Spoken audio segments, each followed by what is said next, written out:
भक्तों, ओम नमः शिवाय। श्री शिवाय नमस्तुभ्यम। जय श्री महाकाल। जी हाँ भक्तों, क्या आपका भी जो बच्चा है उसका जो मन है वो पढ़ाई में नहीं लगता? आप लोग बहुत ज़्यादा परेशान है उसकी पढ़ाई के लिए कि आखिरकार हमारा जो बच्चा है वो पढ़ता क्यों नहीं है। जब भी आप उसको पढ़ाने के लिए बैठाते हो तो इधर उधर के कामों में लग जाता है, लेकिन उसका जो मन है ना वो पढ़ाई की ओर बिल्कुल भी नहीं लगता। तो ऐसे में कौन सा उपाय करें ताकि उसका जो बच्चे का मन है ना वो पढ़ाई की ओर लगने लगे। आज की इस वीडियो के माध्यम से हम आपको बताने वाले हैं। उपाय पूरा ध्यान से सुनिएगा, अच्छे से करिएगा। अगर आपने आज का ये उपाय ध्यान से सुन के अच्छे से कर लिया तो अवश्य रूप से आपका जो बच्चा है ना उसका जो मन है वो पढ़ाई की ओर आकर्षित होगा ही होगा। पूज्य गुरुदेव की ही कथा सुन के और बहुत अच्छे से समझ के आपके लिए उपाय लेके आया हूँ। तो अगर आपने पूरा उपाय ध्यान से सुना, अच्छे से किया, तो अवश्य रूप से जो आपका जो बच्चा है जिसका मन पढ़ाई में बिल्कुल भी नहीं लगता उसका जो मन है ना पढ़ाई की ओर आकर्षित होगा और वो दिन भर केवल पढ़ाई ही करेगा। देखिए, अगर आप लोग बहुत ज़्यादा परेशान हैं उसकी पढ़ाई के लिए कि आपका जो बच्चा आखिरकार पढ़ता क्यों नहीं है, जब भी आप उसको पढ़ाने के लिए बैठाते हो तो वो इधर उधर के कामों में लग जाता है। कहीं वो खेलने चला जाएगा, कहीं घूमने चला जाएगा, लेकिन पढ़ता बिल्कुल भी नहीं है। आप लोग बहुत ज़्यादा परेशान है उसकी पढ़ाई के लिए, बहुत ज़्यादा चिंतित है उसके करियर के लिए कि आखिरकार हमारा बच्चा जो है वो करेगा क्या ज़िंदगी में। क्यों?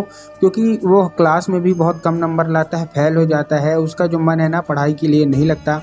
आप लोग क्या कुछ नहीं किया, आपने बहुत अच्छा कोचिंग ट्यूशन दिया, हर एक चीज़ उसकी सुख सुविधा में कोई कमी नहीं रखी, फिर भी जो आपका बच्चा है ना उसका जो मन है वो पढ़ाई की ओर नहीं लगता। तो ऐसे में आज मैं आपको उपाय बताने वाला हूँ, उसको उपाय को आपको ध्यान से सुनना है, अच्छे से करना है। अगर आपने आज का ये उपाय ध्यान से सुन के अच्छे से कर लिया तो अवश्य रूप से जो आपका बच्चा है ना उसका जो मन है वो पढ़ाई की ओर लगेगा ही लगेगा। क्या करना है, कैसे करना है, पूरा आपको समझाने वाला हूँ, तो उपाय ध्यान से सुनिएगा, अच्छे से करिएगा। देखिए, पूज्य गुरुदेव की जो कथा होती है, जैसे कि आपको पता होगा कि पूज्य गुरुदेव की कथा में लाखों की भीड़ आती है। कैसे आती है? लाखों की भीड़ आती है, ठीक। और जब गुरुदेव की कथा में लाखों की भीड़ आती है तो आपने एक चीज़ और देखा होगा कि गुरुदेव कथा में जब भीड़ आती है तो ज़्यादातर जो लोग रहते हैं ना वो क्या करते हैं, पत्र के द्वारा अपनी उनकी जो भी इच्छा रहती है, जो भी मनोकामना रहती है, वो पत्र के द्वारा अपनी मनोकामना गुरुदेव तक पहुंचाते हैं, ठीक। तो अभी गुरुदेव की कथा चल रही थी, आज से 4-5 महीना पहले की बात है। गुरुदेव की कथा चल रही थी और गुरुदेव की कथा में लाखों की भीड़ आई। जब गुरुदेव की कथा में लाखों की भीड़ आई तो वहाँ जितने भी भक्त थे उन्होंने क्या किया, पत्र के द्वारा अपनी मनोकामना उन्होंने गुरुदेव तक पहुँचाई। जब गुरुदेव के पास पत्र पहुंचा और गुरुदेव ने पत्र पढ़ा तो वहाँ गुरुदेव ने देखा कि ज़्यादातर लोगों का केवल और केवल एक ही मनोकामना है। क्या है मनोकामना? कि गुरुदेव, हमारा जो बच्चा है उसका जो मन है वो पढ़ाई की ओर नहीं लगता, वो दिन भर इधर उधर के कामों में लगा रहता है, लेकिन जब बात पढ़ने की आती है तो दूर भागने लगता है। कृपया करके कोई उपाय बताएं। जब गुरुदेव ने ये देखा तब गुरुदेव ने 2 से 3 उपाय बताए और कहा, केवल और केवल ये उपाय कर लेना, तुम्हारा जो भी बच्चा है ना जिसका भी मन पढ़ाई की ओर नहीं लगता, अवश्य रूप से उसका जो मन है ना वो पढ़ाई की ओर लगेगा ही लगेगा। जब गुरुदेव ने ये उपाय बताया तो लोगों ने जा जाके इस उपाय को घर में करना शुरू कर दिया। अब जैसे ही लोगों ने जा जाके इस उपाय को घर में करना शुरू कर दिया, वही लोग जिन्होंने उपाय किया था ना वही लोग गुरुदेव की कथा में वापस आए कुछ दिनों बाद। और जब वो गुरुदेव की कथा में वापस आए तो उन्होंने फिर से गुरुदेव को एक बार फिर से पत्र लिखा।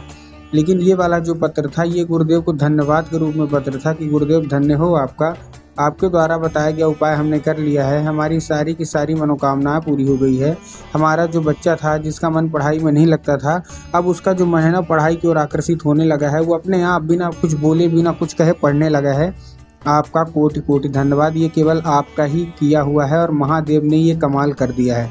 तो देखिए, जो लोग भी मेरी आवाज़ सुन रहे हैं ना, अगर आपको भी जानना है कि आखिर ऐसा कौन सा उपाय है जिसके करने मात्र से जो बच्चे होते हैं वो अपने आप पढ़ने लगते हैं, तो चलिए हम बताते हैं आपको आज की इस वीडियो के माध्यम से कि आपको करना क्या है। लेकिन उससे पहले चैनल पर अगर पहली बार आए हैं और आवाज़ मेरी पहली बार सुन रहे हैं तो वीडियो को कर दें लाइक और चैनल को भी कर लें सब्सक्राइब, ताकि पूजनीय पंडित प्रदीप जी मिश्रा के रोज़ नए नए उपाय जो कि मैं उनकी कथा से सुनता हूँ, श्रवण करता हूँ, सबसे पहले मैं आपको प्राप्त करा सकूँ, ठीक। तो देखिए, टोटल मैं आपको 3 उपाय बताऊँगा आज की इस वीडियो के माध्यम से, लेकिन जो ठीक है। तो चलिए, जो हमारा पहला उपाय है वो 3 काली तिल और 1 धतूरे का उपाय है। इसको आराम से कर लीजिएगा, अच्छे से कर लीजिएगा।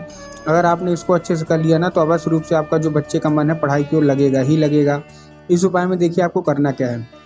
इस उपाय में आपको 3 काली तिल लेना है और 1 धतूरा लेना है। अब देखिए, काली तिल और काली मिर्च में बहुत सारे लोग कंफ्यूज होते हैं कि हमको काली तिल लेना है कि काली मिर्च लेना है, थोड़ा साफ साफ बताइए। तब गुरुदेव ने साफ साफ बताया कि आपको क्या लेना है, आपको काली तिल लेना है, वो भी 3, ठीक। उसके साथ 1 धतूरा चाहिए और अपने बच्चे के हाथ में दे देना है और अपने बच्चे को सीधा सीधा भेज देना है कहाँ? शिव मंदिर। अब देखिए जैसे ही आपका बच्चा शिव मंदिर जाएगा उसको क्या बोलना है, शिव मंदिर जैसे ही आपका बच्चा पहुंचता है उसको बोलना है कि दक्षिण दिशा में खड़ा हो जाए और उत्तर की ओर अपना चेहरा कर ले। अब देखिए दक्षिण और उत्तर में भी ना बहुत सारे लोग कंफ्यूज हो जाते हैं कि दक्षिण क्या है उत्तर क्या है, हमको थोड़ा साफ साफ बताओ। तब गुरुदेव ने साफ साफ बताया कि आप जिस भी शिव मंदिर जा रहे हैं उस शिव मंदिर का जिधर साइड जलाधारी होगा आपको अपना चेहरा उधर साइड करके खड़े हो जाना है। ठीक, खड़े हो गए। खड़े होने के बाद आपको करना क्या है, एक नाम लेके अपने बच्चों को बोलिएगा कि केवल और केवल एक नाम लेके, कौन सा, महादेव का बहुत ही सुंदर सा नाम है श्रम्भेश्वर महादेव। तो बस अपने बच्चों को बोलना है कि श्रम्भेश्वर महादेव का नाम लेके उन्हीं का स्मरण करके चुपचाप क्या कर दे, अर्पित कर दे बस।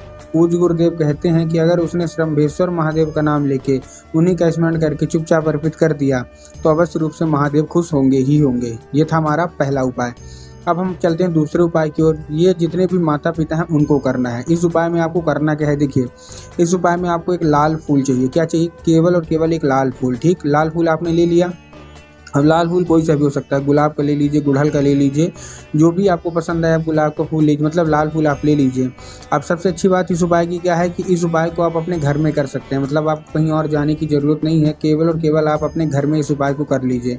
अब करेंगे कैसे, इस उपाय के लिए माता सरस्वती की फ़ोटो या मूर्ति होना आपके घर में बहुत ज़रूरी है। अगर आपके घर में माता सरस्वती की फ़ोटो है तब तो अच्छी बात है, लेकिन अगर आपके घर में माता सरस्वती की फ़ोटो नहीं है तो आपको बाज़ार जाना है और बाज़ार जाके माता सरस्वती की फ़ोटो लाना है और अपने घर में उनको स्थान देना है। ठीक, दे दिया। देने के बाद शाम के समय में जब आपके घर में पूजा पाठ होता है तो आपको करना क्या है, आपको वही अर्पित करना है, वही लाल फूल किसको अर्पित करना है, माता सरस्वती को अर्पित करना है। और माता से उसको औषधि के रूप में मांगना है कि माता कृपया करके हमको इसको औषधि के रूप में प्रदान करिए। अब क्या होगा, अब वो औषधि बन जाएगी। ठीक, तो बस आपको करना क्या है, शाम के वक्त मतलब रात को, उसी रात को जब आपका बच्चा खाना पीना खा के सो जाए तो आपको वही लाल फूल उठाना है और अपने बच्चे के माथे पे 2 से 3 बार आपको चुपचाप क्या कर देना है, फेर देना है बस। पूज्य गुरुदेव कहते हैं कि उस फूल के जरिए स्वयं माता सरस्वती उसके दिमाग में प्रवेश करती हैं और उसका जितना भी दिमाग इधर उधर के कामों में लगता था वहाँ से न लग के केवल और केवल उसका जो दिमाग है ना वो पढ़ाई की ओर लगेगा ही लगेगा। ठीक है, ये था हमारा कौन सा, ये था हमारा दूसरा उपाय। अब जो तीसरा उपाय है वो पान के पत्ते का उपाय है। पान के पत्ते का उपाय देखिए आपको कैसे करना है। इस उपाय में जितने भी लोग मेरी आवाज़ सुन रहे हैं ध्यान से सुनिएगा। इस उपाय में आपको चाहिए क्या, इस उपाय में आपको पान का पत्ता चाहिए और पान के पत्ते के साथ साथ आपको शहद चाहिए। ठीक, अब आपको करना क्या है, पान के पत्ते में शहद का लेपन करके अपने बच्चे के हाथ में दे देना है और उसको भेज देना है सीधा सीधा शिव मंदिर। अब जैसे ही आपका बच्चा शिव मंदिर पहुंचेगा उसको क्या बोल, अब आपके दिमाग में आएगा कि हम जाएंगे महादेव को अर्पित करवा देंगे, जो कि पूर्णतः गलत है। आपको महादेव को अर्पित नहीं कराना, आपको किसके ऊपर अर्पित करवाना है, माता अशोक सुंदरी की जगह पे। अब देखिए जो जलाधारी होती है ना, जलाधारी के दाएं मतलब राइट साइड में माता अशोक सुंदरी की जगह होती है, तो बस आपको वहीं अपने बच्चे को हाथों अर्पित करवाना है। पूज्य गुरुदेव कहते हैं 1 से 1.5 महीने करवा के देखिए, आप खुद ही देखेंगे कि आपका जो बच्चा है ना बिना बोले पढ़ने लगेगा।